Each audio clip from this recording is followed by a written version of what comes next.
नमस्कार, हिमाचल दस्तक टीवी देख रहे हैं आप और मैं हूं आपके साथ प्रवीण मुंगटा। अधिकारियों को लेकर जनता यही सोचती है कि कुछ अधिकारी जनता का जब बुरा वक्त आता है तो पीछे हट जाते हैं, लेकिन आज कुछ ऐसे अधिकारियों की बात करेंगे जिन्होंने हिमाचल के सबसे बुरे दौर में जनता के साथ खड़े होकर मिसाल कायम की है। 30 जून 2025 की काली रात कभी हिमाचल में भूले से भुलाई नहीं जाएगी। उस रात कुदरत ने मंडी जिला को बहुत गहरे जख्म दिए जो कभी भूले से भुलाए नहीं जाएंगे।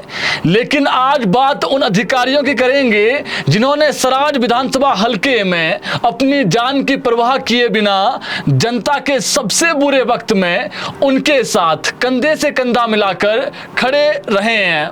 इन अधिकारियों ने तो दूसरे अधिकारियों को भी आईना दिखाने का काम किया है। यूं तो कोई भी बड़ा आईएएस, आईपीएस और एचएएस अधिकारी जब तक उन्हें कुछ कार्य करने का जिम्मा नहीं मिलता है वो कार्य करना शुरू नहीं करते हैं। लेकिन एक एचएएस अधिकारी ऐसे भी हैं जिन्होंने बिना कोई जिम्मा मिले सराज विधानसभा हलके में लोगों के सबसे बुरे वक्त में खड़े होकर मिसाल कायम की है। एचएएस अधिकारी रमेश कुमार 17 मार्च 2025 तक एसडीएम थुनाग का पदभार संभाल रहे थे, लेकिन उसके बाद प्रोफेशनल एचएएस ट्रेनिंग के लिए उन्हें शिमला हिप्पा भेज दिया गया था, जहां पर वो ट्रेनिंग कर रहे थे। उसके बाद वहीं से रेवेन्यू ट्रेनिंग के लिए रमेश कुमार मंडी आए और फिर वहां से सेटलमेंट ट्रेनिंग के लिए वो कुल्लू चले गए। इस वक्त एचएएस अधिकारी कुल्लू में ही सेटलमेंट की ट्रेनिंग कर रहे थे, लेकिन 29 जून को एचएएस रमेश, क्योंकि उनका पुराना स्टेशन और कार्यालय थुनाग में था, वो कुछ जरूरी काम से छुट्टी होने के चलते थुनाग आए थे।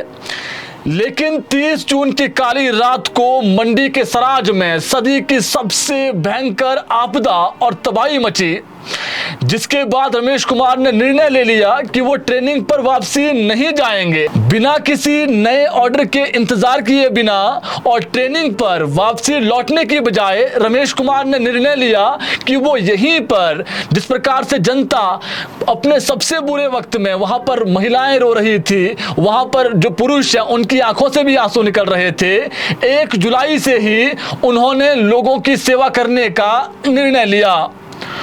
और तब से लेकर अभी तक लगातार रमेश कुमार डटे हुए हैं। अब आप सबसे रोचक बात सुनिए। यूं तो कोई भी बड़ा अधिकारी गाड़ी से नीचे पांव नहीं रखता है, लेकिन रमेश कुमार ने रास्ते और सड़क मार्ग खत्म होने के चलते कई गांवों में पैदल ही जाने का निर्णय लिया, ताकि जिनका सब कुछ तबाह हो गया है उन्हें थोड़ा हौसला मिल सके। पांडवशिला से 3 किलोमीटर खड़ी चढ़ाई और बड़ी बड़ी चट्टानें होने के बावजूद जान हथेली पर रखकर, क्योंकि रास्ता नहीं था और जितने बड़े मकान ने उससे बड़े जो पत्थर है, जिनको बोल्डर आप कह सकते हैं, वो जो है वो खड़ के साथ बहते हुए आ गए थे। एचएएस रमेश कुमार धार पंचायत पैदल ही निकल पड़े। और यहाँ पर क्योंकि 2 लोग 30 जून की रात को जिंदा बह गए थे, यहाँ पर जो महिला है, एक महिला वो जो है वो प्रेग्नेंट थी, वो महिला किस प्रकार से वहां से नीचे लानी है, उसको अस्पताल पहुंचाना है, इसको लेकर जो व्यवस्था है वो एचएएस रमेश कुमार ने ही की। जब इस गांव में एसडीएम पहुंचे तो यहाँ महिलाएं सिसक कर रो रही थी और यही कह रही थी कि हमारे घर और जमीन सब कुछ बह गया है, अब हम कैसे जिएंगे, हम क्या खाएंगे। फिर एसडीएम ने ही लोगों को ढांढस बंधाया और हर संभव मदद का आश्वासन दिया और कहा कि आपके साथ पूरा प्रशासन खड़ा है, आप अपने आप को अकेले न सोचें, जो भी संभव होगा सरकार आपकी हर वो मदद करेगी। उससे थोड़ी सी वहां मौजूद जनता ने राहत की सांस ली। इस वक्त पूरा जंजैहली जोन देख रहे एचएएस अधिकारी रमेश कुमार के सब डिवीजन में किसी भी जनता को जो है वो दिक्कत ना हो, खुद सुबह 7 बजे घर से निकलते हैं और शाम 10 बजे तक फील्ड पर डटे रहते हैं और जरूरी आदेश से लेकर किसी पंचायत में राशन की कमी तो नहीं है, लोग परेशान तो नहीं है, हर चीज की जो मॉनिटरिंग है वो खुद एचएएस अधिकारी रमेश कुमार देख रहे हैं। सच कहें तो बिना जिम्मेवारी के एचएएस अधिकारी ने नए ऑर्डर्स का वेट किए बिना आपदा किस घड़ी में स्वराज की जनता के साथ कंधे से कंधा मिलाकर उनका साथ दिया है। और जिन रास्तों से गुजरकर रमेश कुमार आपदा प्रभावित क्षेत्र में गए वो अपने आप में एक चुनौती थी और वहां जाना इतना आसान भी नहीं था। अमूमन कोई भी अधिकारी तब तक अपने स्टेशन पर नहीं जाता है जब तक उसके ऑर्डर्स नहीं होते हैं, लेकिन मानवता दिखाते हुए एचएएस अधिकारी ने यह दिखा दिया कि जब बुरा वक्त हो तो उसके लिए ऑर्डर का इंतजार नहीं, उसके लिए जो है वो ये जरूरी होता है कि उस वक्त जनता के साथ अंतर मन से जो इंसान है वो खड़ा होना चाहिए। वहीं एक और एचएएस अधिकारी सुरेंद्र मोहन भी इस वक्त स्वराज की जनता के साथ उनके बुरे वक्त में खड़े हैं।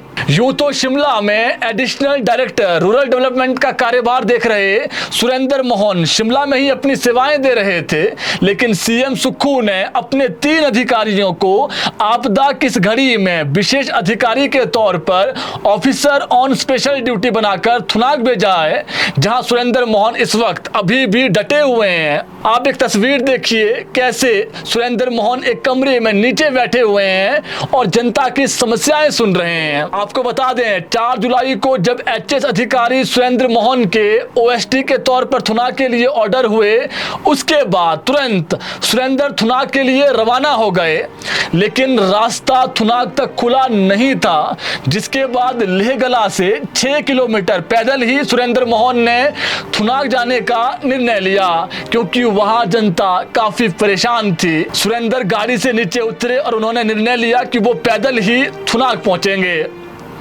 आपको बता दें इस वक्त सुरेंद्र मोहन थुनाग में इंसिडेंट कमांडर के रूप में कार्य कर रहे हैं। एनडीआरएफ, एसडीआरएफ और पूरा प्रशासन उनके नेतृत्व में काम कर रहा है।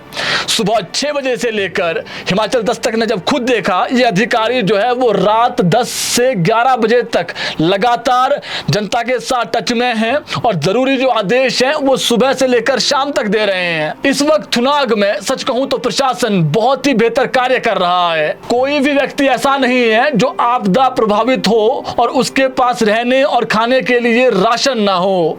वहीं एक और अधिकारी रजत सेठी भी बहुत बेहतरीन कार्य कर रहे हैं और जनता के साथ ये भी कंधे से कंधा मिलाकर खड़े हैं। आप भी इन अधिकारियों की हौसला अफजाई में 2 शब्द जरूर लिखें।